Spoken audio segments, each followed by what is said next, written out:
Buenas tardes. En el día de hoy vamos a presentar las enfermedades crónicas no transmisibles del corazón que pues van a afectar el riñón, ¿vale? Entonces vamos a hablar específicamente de la hipertensión arterial, que es la enfermedad crónica no transmisible que principalmente afecta a nuestro riñón, ¿vale? Entonces pues el grupo está conformado por María Fernanda Cáceres, por Dayana Hernández, Geraldine Herrera, Angie Méndez y yo quien habla, Mateo Ruiz. Eh, Primeramente hay que hablar de qué es la hipertensión arterial, ¿no? Pues para hablar de qué es la hipertensión arterial, primero debemos definir la tensión arterial. La tensión arterial es básicamente la presión que ejerce la sangre en las paredes de nuestras venas, ¿cierto?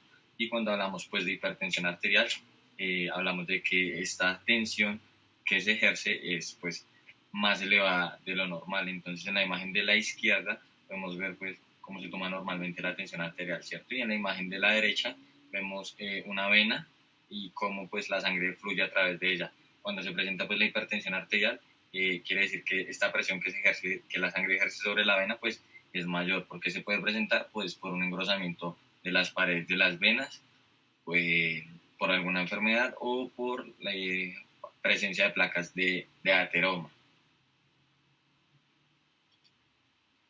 Bueno, hablando un poco de la clasificación o de las generalidades de la hipertensión arterial, encontramos una clasificación de la American Heart Association, en el cual pues hablamos de la presión arterial sistólica y diastólica, hablando de cuánto pues se contrae y se relaja el corazón, ¿cierto? Entonces, lo que nos dice es que una presión normal sería de menos de 120 la sistólica y de menos de 80 la diastólica.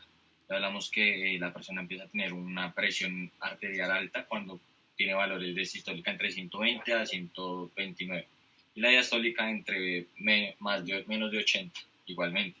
Ya hablo de una hipertensión arterial grado 1 o nivel 1 cuando estos valores están entre 130, 139 y 80 y 89 respectivamente. Primero sistólica, luego pues diastólica. Ya encuentro un grado 2 de la hipertensión cuando encuentro la sistólica por arriba de los 140.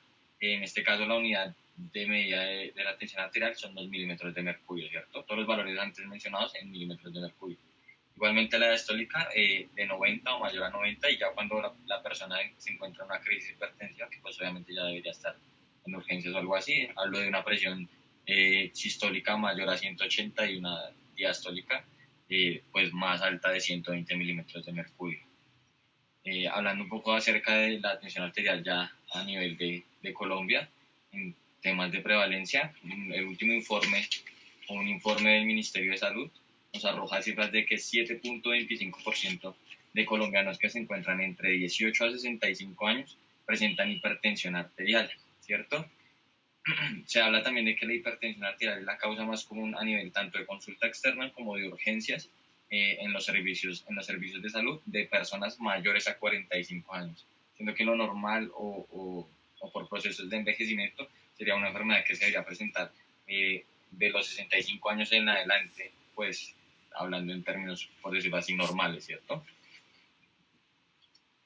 En cuanto a la incidencia, la Organización Mundial de la Salud nos refiere que al año se presentan alrededor de 2 a 3 millones de casos nuevos de hipertensión arterial alrededor del mundo. Estos los que se conocen, pueden ser más, pues los que no conocemos, ¿cierto? También nos dice que al menos 1 de cada 3 adultos anualmente es diagnosticado con hipertensión arterial. Bueno, respecto a los factores predisponentes de la hipertensión arterial, encontramos generalmente unos coexistentes que a continuación vamos a indicarles cuáles son. Entonces, encontramos factores modificables como la alimentación inadecuada, sedentarismo y obesidad, alto consumo de sal, tabaquismo, exceso de alcohol y estrés. Entre los factores no modificables encontramos lo que es la edad, genética y la raza. Respecto a los síntomas relacionados con la hipertensión, encontramos lo que es mareo, cefaleas, visión borrosa, rubor facial, zumbido en los oídos, sangrado nasal. Como consecuencia de la salud vamos a encontrar alteraciones de la visión, accidentes cerebrovasculares, pérdida de la memoria, enfermedades coronarias, disección de la aorta, insuficiencia renal, disfunción eréctil y enfermedades arteriales periféricas. Lo que se debe tener en cuenta para reducir el riesgo en la hipertensión es reducir el consumo de sal, hacer actividad física diaria, mantener un peso saludable y adecuado, comer alimentos frescos y saludables, no fumar y seguir las recomendaciones del médico. Bueno, a continuación, en la fisiología de la hipertensión. Esta hipertensión se da por varios factores predominantes, entre ellos el consumo de gluconsal, que hace que haya un aumento del sodio llamado natremia. Este aumento va a generar una osmolaridad del plasma, provocando una afectación al riñón por la parte hipertónica. Esta va a generar una activación del sistema de renina, angiotensina y aldosterona, lo que va a generar que haya una reabsorción mayor de agua y de sodio. Este aumento del sodio va a provocar que haya agua en el espacio intravascular y por dentro del vaso sanguíneo genere como un mecanismo en cuanto al aumento intravascular llamado volemia. Esta volemia va a provocar que haya un aumento del gasto cardíaco, del retorno venoso y por lo tanto de la frecuencia cardíaca. Esta volemia es prácticamente denominada como un primer factor para que se produzca esta hipertensión arterial. Por otro lado, cuando está la activación de estos sistemas de renina, angiotensina, aldosterona, van a provocar que se produzca la angiotensina 2, que va a ser el partícipe en la vasoconstricción del vaso. Esto también se debe a otros factores que pueden ser ya genéticos o por el mismo estrés. Esto hace que se produzca como una mala regulación de las catecolaminas y por ende las suprarrenales produzcan más catecolaminas y alguna menta de estas, generando pues una hipersensibilidad y por ende pues la vasoconstricción, que va a ser partícipe de todo el lecho vascular, provocando pues el aumento de la resistencia vascular periférica y por ende va a estar como denominada por un segundo factor. Ya como un cierre, podemos decir que estos dos factores, tanto de la volemia como la resistencia vascular, son como un balance, son como una relación directamente proporcional, ya que ellas dos hacen que se produzca un aumento de la presión arterial. Cuando se produce este aumento de la tensión arterial, lo que va a provocar es como un golpe contra las paredes endoteliales, lo que lo va a dañar y pues va a producir una inflamación y un estrés a nivel de las paredes periféricas. Ahora hablaremos sobre el sistema renina-angiotensina-aldosterona. Este es un sistema hormonal que se encarga de regular la presión arterial, pero para hablar sobre este sistema, primero hablaremos sobre el aparato yuxtaglomerular. Este se encuentra ubicado cerca al glomérulo y está compuesto por la mácula densa, la arteriola eferente y la arteriola aferente, que dentro de ellas se encuentran las células yuxtaglomerulares, que son las encargadas de secretar la renina. Por otra parte, dentro de esta arteriola aferente encontramos el túbulo distal. Como ya lo habíamos mencionado, allí se encuentra la mácula densa. Esta actúa como un sensor de sodio y cloro que, al percibir la disminución de sodio y cloro, activa el aparato yuxtaglomerular para secretar la renina. Este sistema es activado cuando hay una disminución de la presión arterial, disminución del sodio y un aumento en el tono simpático. Una vez se secreta la renina por el riñón, esta se encarga de convertir el angiotensinógeno, que es una proteína secretada por el hígado, y se encarga de convertirla en angiotensina tipo 1. Posteriormente, la angiotensina tipo 1 pasa a ser angiotensina tipo 2 a través de la enzima convertidora de angiotensina, que se encuentra ubicada dentro del endotelio del pulmón. Todo este proceso se produce en el pulmón. Una vez se haya liberado la angiotensina tipo 2, se van a producir ciertos cambios a través de la estimulación de la hipófisis y de la glándula pituitaria posterior, que esta va a producir una liberación de la hormona antidiurética que va a reabsorber agua en las principales células del túbulo colector. Posteriormente, también en la angiotensina tipo 2 va a actuar sobre los receptores AT1 del músculo liso, generando vasoconstricción y aumento de la presión arterial. Por otra parte, en la glándula suprarrenal se produce la liberación de aldosterona que genera la reabsorción de agua y de sodio.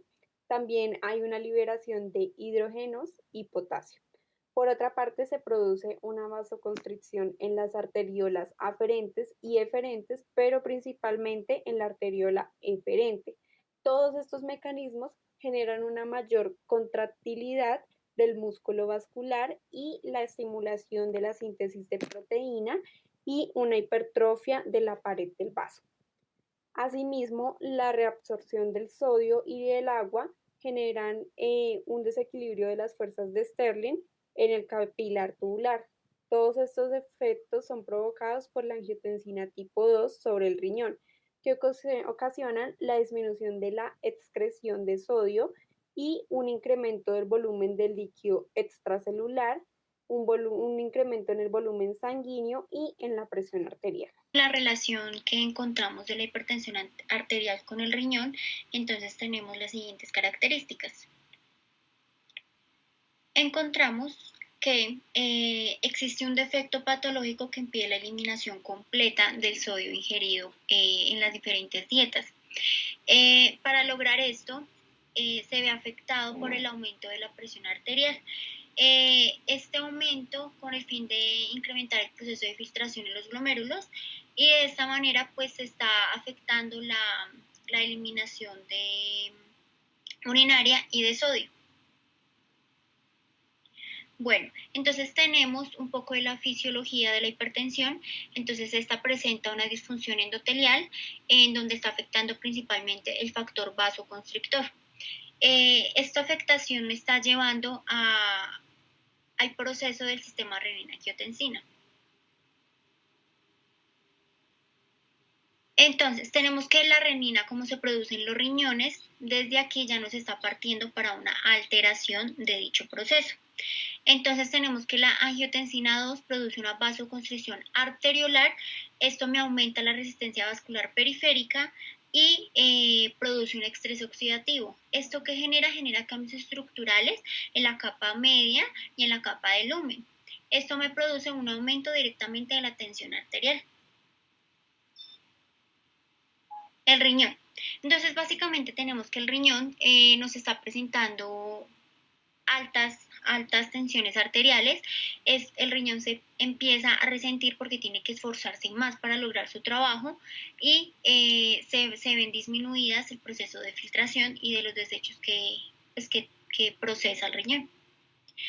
¿Cuáles son los primeros síntomas y signos de que hay una afectación del riñón? Entonces, hay una disminución del filtrado glomerular y se presencia la albumina en la orina.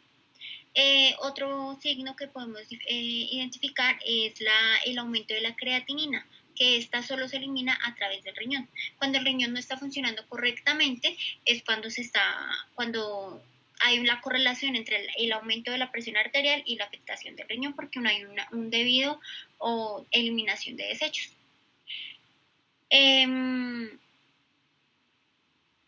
También tenemos que al producirse la hiperfiltración por la resistencia vascular, entonces esto nos genera una hipertrofia llevando al aumento de la presión hidráulica capilar. Esta hipertensión arterial entonces lleva a una afectación directa del riñón, afectando pues básicamente todas las funciones del paciente, ya que todo es un conjunto de hipertensión arterial con el riñón por sus funciones correlacionadas.